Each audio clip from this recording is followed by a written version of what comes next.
বাংলাদেশের দিনভর কয়েক দফা মুষলধারে বৃষ্টিতে ডুবে গেছে ঢাকা শহরের অনেক জায়গা।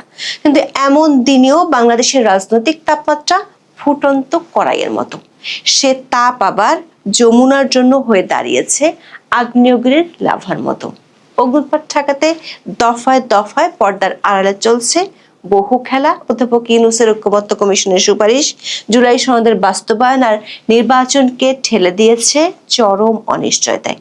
তিন মিত্র রাজনৈতিক দলের বিরোধের মুখে সংস্কারের জন্য নেওয়া সব মহাযজ্ঞ ঢাকা পড়ে গেছে। ফলে সরকারের পিআর টিম থেকে যতই জোর গলায় বলা হোক না কেন, দেশব্যাপী মানুষের মধ্যে ফেব্রুয়ারিতে জাতীয় নির্বাচন নিয়ে ব্যাপক অনিশ্চয়তা দেখা দিয়েছে। 1 অক্টোবর সন্ধ্যায় তিন বাহিনীর প্রধান অধ্যাপক ইউনূসের সাথে বৈঠকে স্মরণ করিয়ে দিয়েছেন পুরনো সেই কথা, ফেব্রুয়ারিতে নির্বাচন না হলে দেশের পরিস্থিতি ভয়ানক রূপ নিতে পারে।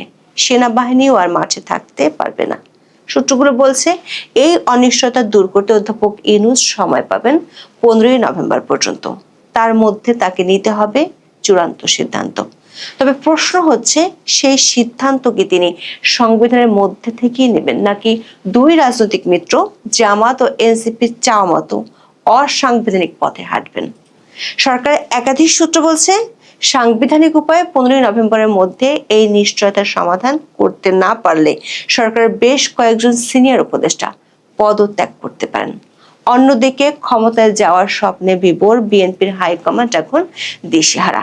আপাতত ধীরে চলনীতি নিলেও পরিস্থিতি বুঝে জুলাই সনদকে আদালতে চ্যালেঞ্জ করা সহ দুটি উপায় ভেবে রেখেছে দলটি।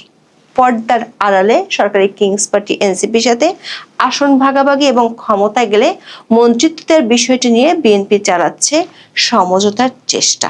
তবে নাচ সুর বান্দা জামাত ইসলামী নির্বাচনের আগে গণভোট নিয়ে আপাতত অনড় অবস্থানে থাকতে চায় দলটি। সময় বুঝে আরো দাবি নিয়ে মাঠে নামবে তারা, লক্ষ্য নির্বাচন পেছানো। প্রশ্ন হলো, ঘরে ও ঘরের বাইরে নিয়ত দমকা হওয়া বইতে থাকা চরম প্রতিকূল পরিবেশের মধ্যে অধ্যাপক ইউনূস এখন কি করবেন? বিস্তারিত জানতে চলুন যাওয়া যাক বিশ্লেষণে।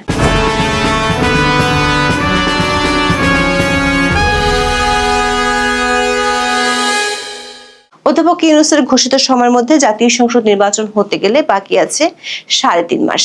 এমন সময় যেখানে চায়ের টেবিলে থেকে রাজনীতির মাঠে সবখানে আলোচনার বিষয় হওয়ার কথা ছিল কে কোন আসনে দাঁড়াচ্ছে, কার দিকে পাল্লা ভারী, ভোটাররা কেন কাকে ভোট দিবেন, এসব। অথচ গণমাধ্যম থেকে শুরু করে রাজনীতির মাঠ সবখানে আলোচনার বিষয়বস্তুর একটি শঙ্কা, সেটি হলো ফেব্রুয়ারিতে নির্বাচন হবে তো।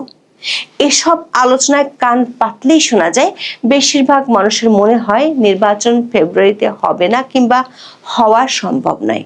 যারা একটু আশাবাদী তারা মনে করেন নির্বাচন হলেও সেটি হবে খুব খারাপ নির্বাচন। অথচ গত বছর আগস্টে ক্ষমতার পট পরিবর্তনের পর দেশের বেশিরভাগ মানুষের চাওয়া ছিল একটি অবাধ, সুষ্ঠু, নিরপেক্ষ ও অন্তর্ভুক্তিমূলক নির্বাচন। সেই চাওয়াটাই এখন সবচেয়ে বেশি অনিশ্চয়তা আর বিরোধের মুখে পড়েছে। দর্শক, বাংলাদেশের বর্তমান রাজনৈতিক অচলাবস্থা মরে আছে জুলাই জাতীয় সনদ 2025 এবং এর বাস্তবায়ন পদ্ধতি নিয়ে সৃষ্ট বিরোধ। মূলত তিনটি বিষয় নিয়ে বিরোধ চরমে উঠেছে। এক, গণভোট জাতীয় নির্বাচনের আগে নাকি একই দিনে হবে। দুই, রাজনৈতিক দলগুলোর সাথে আলোচনা করে সিদ্ধান্ত নেওয়ার পরেও জুলাই সনদে নোট অফ ডিসেন্টের বিষয়গুলো গায়েব করে দেওয়া।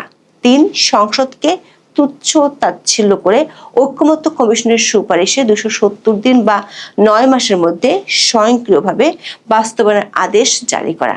সাথে আছে জুলাই সনদ বাস্তবায়ন আদেশে কে স্বাক্ষর করবেন, রাষ্ট্রপতি নাকি প্রধান উপদেষ্টা। নোট অফ ডিসেন্ট গায়েব হয়ে যাওয়াকে বিএনপি বলছে প্রতারণা। গণভোট নিয়ে জামাত ইসলামী ও তাদের অনুসারীরা বলছে নভেম্বরে গণভোট হতে হবে। অন্যদিকে বিএনপি ও তাদের অনুসারীদের দাবি সংসদ নির্বাচনের আগে গণভোট হতে পারবে না। দর্শক, জাতীয় ঐক্যমত্য কমিশন দুই বিকল্প প্রস্তাবই সরকারের কাছে পেশ করেছে। সমস্যা হলো, যিনি সরকার প্রধান তিনি ঐক্যমত্য কমিশনের প্রধান।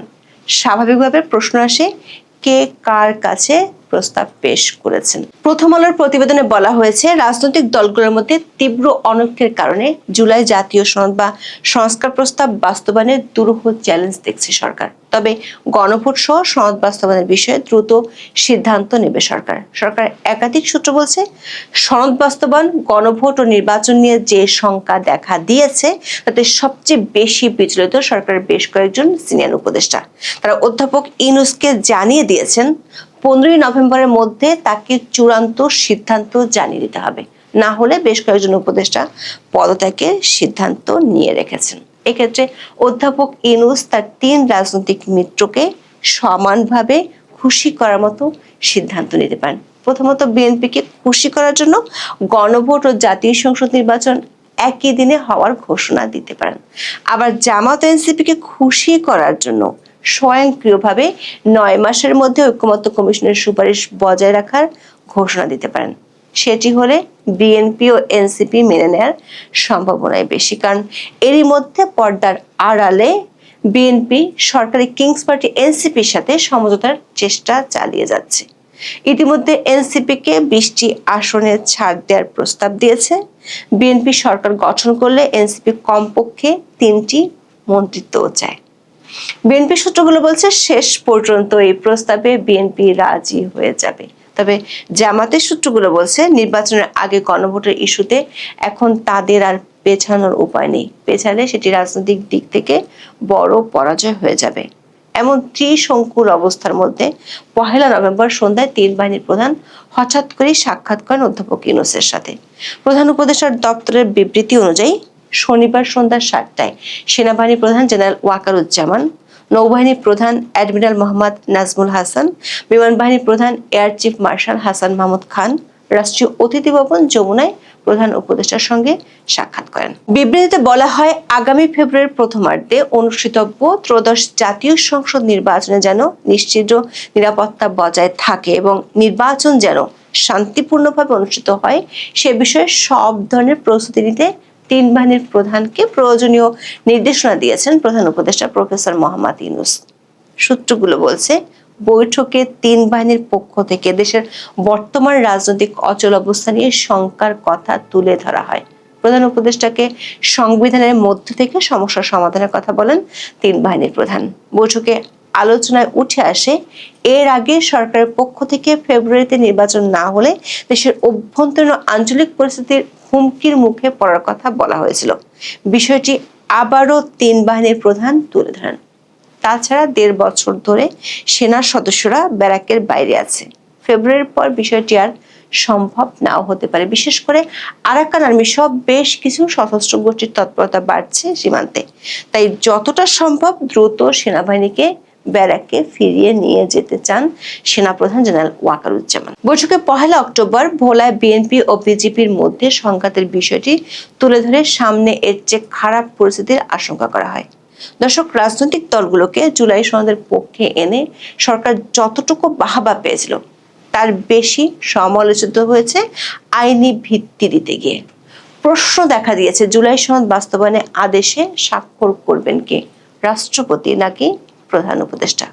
সরকার সংশ্লিষ্ট একাধিক পক্ষ থেকে বলা হয়েছে, অসাংবিধানিক কিছু করা হলে সেটি বিপদ বাড়াতে পারে। 270 দিন বা 9 মাসের মধ্যে স্বয়ংক্রিয়ভাবে জুলাই সনদ পাশ হওয়ার বিধানটি অসাংবিধানিক।